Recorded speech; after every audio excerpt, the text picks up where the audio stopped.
प्रिय विद्यार्थियों नमस्कार।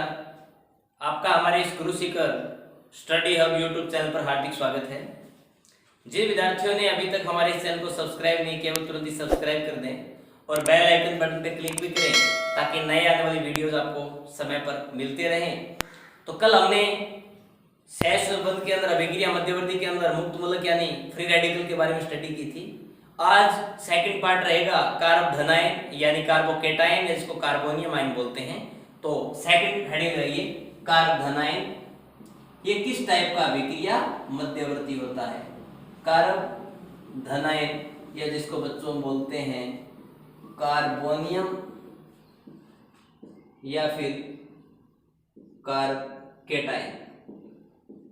तो देखो बच्चों क्या होता है कार्बोनियम और कार्बकेटायन। मान लीजिए मेरे पास कोई कार्बनिक अणु है, उसमें धनावेशित कार्बनिक समूह है, धनावेशित कार्बनिक समूह है, धनावेशित कार्बनिक समूह है जिसको मैं मान लेता हूं सपोज कोई एल्किल ग्रुप है R पॉजिटिव, या फिर मैं इसको कोई ग्रुप मान लेता हूं जैसे मैंने मान लिया CH3 पॉजिटिव मिथाइल ग्रुप में कार्बन परमाणु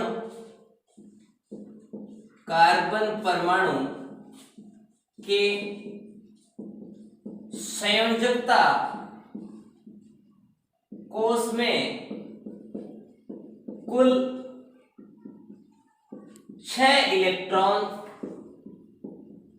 होते हैं। यानी धनावेशित कार्बनिक समूह R पॉजिटिव या CH3 पॉजिटिव में कार्बन परमाणु के संयोजकता कोष में कुल 6 इलेक्ट्रॉन होते हैं। इस प्रकार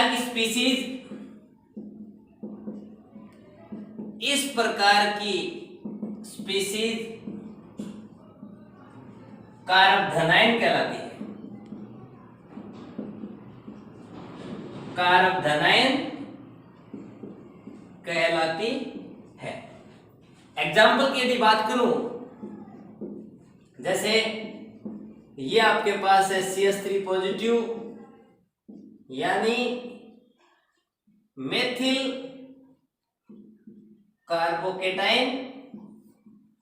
सेकंड यदि मैं बात करूं CH3CHH पॉजिटिव तो मैं कह सकता हूं एथिल कार्बोकेटायन।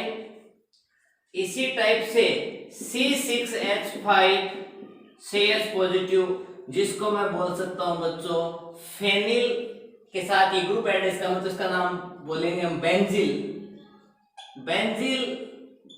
कार्बोकेटायन। तो 3 टाइप के आपके सामने मैंने कार्ब धनायन बनाए, मेथिल कार्ब धनायन, एथिल कार्ब धनायन और बेंजील कार्ब धनायन। कार्बकेटायन जो होता है उसके पास इलेक्ट्रॉनों का अभाव होता है, तो आप लिख सकते हो ये इलेक्ट्रॉन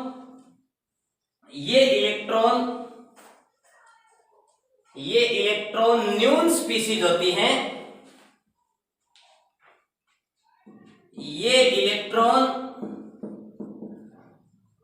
न्यून स्पीशीज होती हैं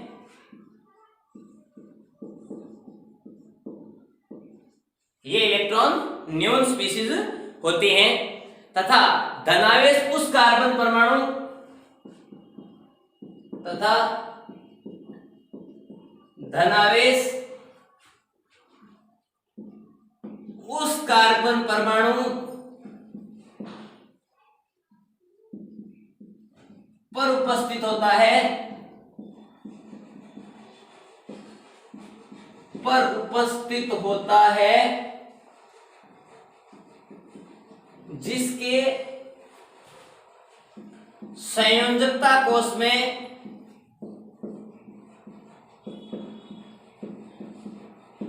6 इलेक्ट्रॉन होते हैं तथा संकरण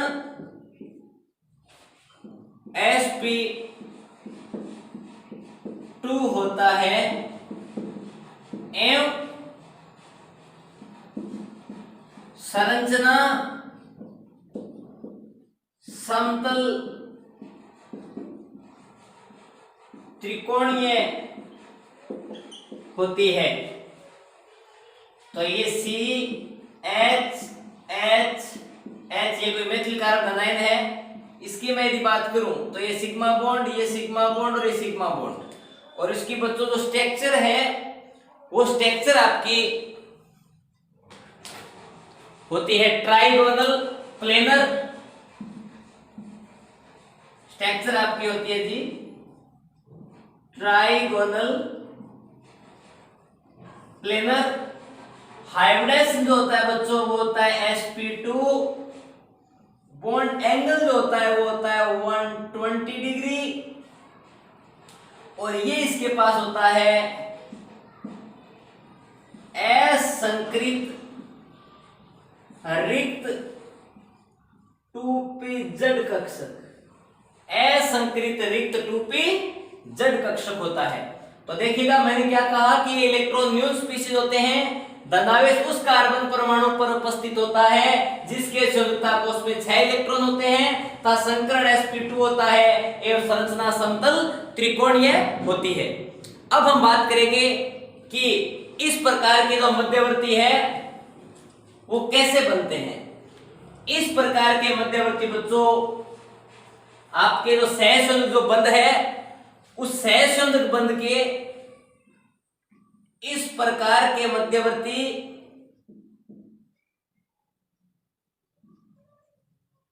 सहसंयोजक बंध के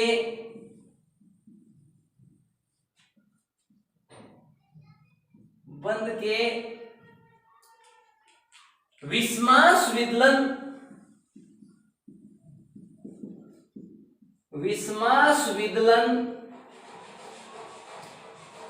से बनते हैं।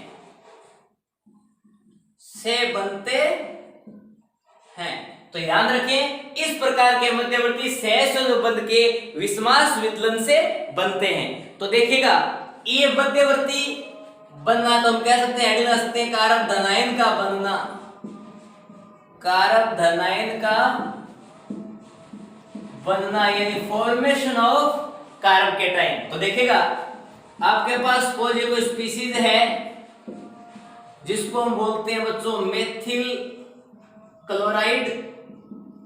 इस मेथिल क्लोराइड में आप जानते हैं कि क्लोरीन एटम होता है उसकी इलेक्ट्रोनेगेटिविटी कार्बन एटम के कंपैरिजन में ज्यादा होती है, इसलिए इस बॉन्ड में जो 2 इलेक्ट्रॉन होते हैं उन दोनों इलेक्ट्रॉनों को क्लोरीन एटम अपनी तरफ अट्रैक्ट करता है। मींस ये बॉन्ड क्या हो जाएगा, ब्रेक हो जाएगा, और इस बॉन्ड में जो क्लीवेज होता है बच्चों वो आपका हो जाता है हेटेरोलाइटिक क्लीवेज, जिसको अपन बोलते हैं विस्मास विदलन। यानी यहाँ पे हो जाता है विस्मास विदलन, जिससे क्लोरीन बॉन्ड के इलेक्ट्रॉन लेके अपनी तरफ चला जाता है और इस CH3 पे चार्ज जनरेट हो जाता है पॉजिटिव। इसको बच्चों अपन बोलते हैं मेथिलीनियम आयन, मेथिलीनियम आयन। इस प्रकार से आपके मेथिलीनियम आयन का फॉर्मेशन हो गया। मींस एक प्रकार का ये कारक केटाइन होता है।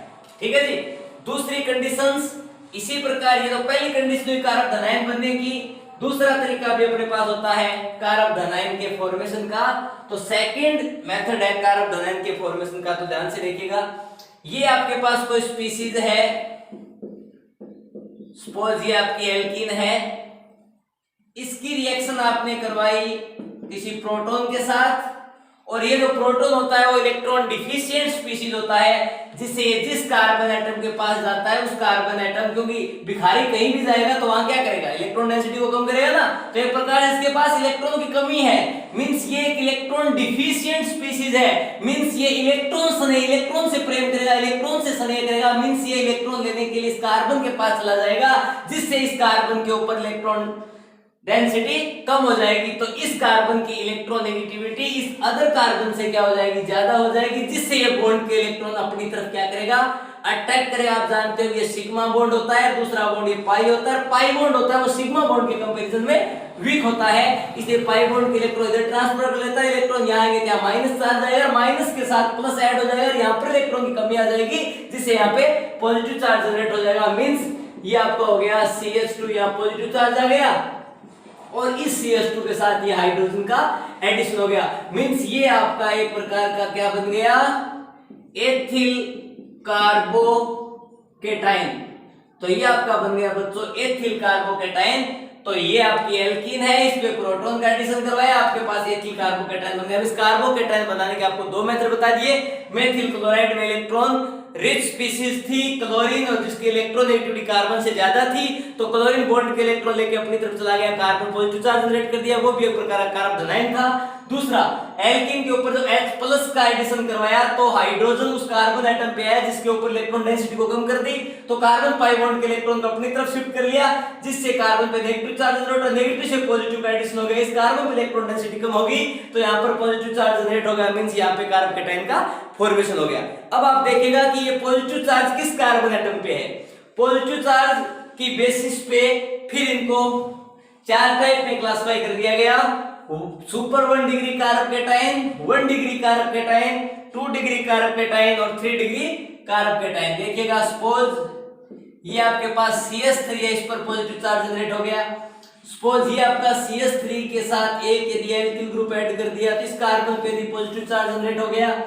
या ये दो CH3 ग्रुप लगे हुए थे और एक आपके पास वही हाइड्रोजन है, यहाँ पॉजिटिव चार्ज जनरेट हो गया। और ये CH3 आपके पास तीन ग्रुप है, सपोज CH3 CH3 CH3, यहाँ पॉजिटिव जनरेट हो गया। तो बच्चों ये तो आपका होता है मेथिल कार्ब धनायन, ये आपका होता है एथिल कार्ब धनायन। इसको बच्चों बोलते हैं आइसोप्रोपिल कार्ब धनायन। इसको बच्चों बोलते हैं तृतीयक ब्यूटिल कार्ब धनायन। तो देखिएगा जिस कार्बन एटम पे पॉजिटिव चार्ज है वो डायरेक्टली किसी कार्बन एटम से अटैच नहीं है, मींस इसकी ये होता है सुपर 1 डिग्री। यहाँ पर कार्बन एटम पे पॉजिटिव चार्ज है वो डायरेक्टली एक कार्बन से अटैच है, मींस ये होता है आपका प्राइमरी यानी प्राथमिक 1 डिग्री। जिस कार्बन एटम पॉजिटिव डायरेक्टली दो कार्बन से अटैच है, मींस ये होता है सेकेंडरी यानी द्वितीयक यानी 2 डिग्री। और यहाँ जिस कार्बन एटम पे पॉजिटिव चार्ज है वो तीन कार्बन से डायरेक्ट अटैच है, मींस ये होता है टर्सरी यानी तृतीयक यानी 3 डिग्री। तो कितने टाइप के कार्बोकेटाइन हो गए, सुपर 1 डिग्री, 1 डिग्री, 2 डिग्री और 3 डिग्री। यदि कार्बोकेटाइन के स्थायित्व की बात की जाए तो सेम वही कंडीशन है। सबसे ज्यादा स्टेबल जो आपका कार्बोकेटाइन होता है बच्चों वो होता है 3 डिग्री, यानी टर्सरी जो होता है वो सबसे ज्यादा स्टेबल होता है, सब ज्यादा स्टेबल होता है 3 डिग्री, उससे कम स्टेबल होता है 2 डिग्री, उससे कम स्टेबल होता है 1 डिग्री और सबसे कम स्टेबल होता है मेथिल कार्बोकेटाइन सुपर 1 डिग्री। और इनकी किसका ये ऑर्डर आपको किसका बताया मैंने, स्टेबिलिटी का ऑर्डर बताया है, मींस आपके स्थायित्व का क्रम मैंने आपको बताया। तो स्थायित्व का क्रम जो है वो सबसे कम मेथिल कार्बोकेटाइन, उससे ज्यादा एथिल कार्बोकेटाइन, उससे ज्यादा आइसोप्रोपिल कार्बोकेटाइन, सबसे ज्यादा तृतीयक ब्यूटिल कार्बोकेटाइन का होता है। और इस प्रकार का जो स्टेबिलिटी का ऑर्डर है उसका आपको कैसे पता चलेगा, तो एक स्टार लगा के एक लास्ट एंड फाइनल बात लिख सकते हो। इस प्रकार के धनायनों के स्थायित्व क्रम की व्याख्या, इस प्रकार के कारक धनायनों के स्थायित्व क्रम की व्याख्या अति संयुग्मन यानी जिसको बच्चों आप बोलते हो हाइपर कॉन्जुगेशन, अति संयुग्मन, या फिर इसका नाम होता है बेकर-नाथन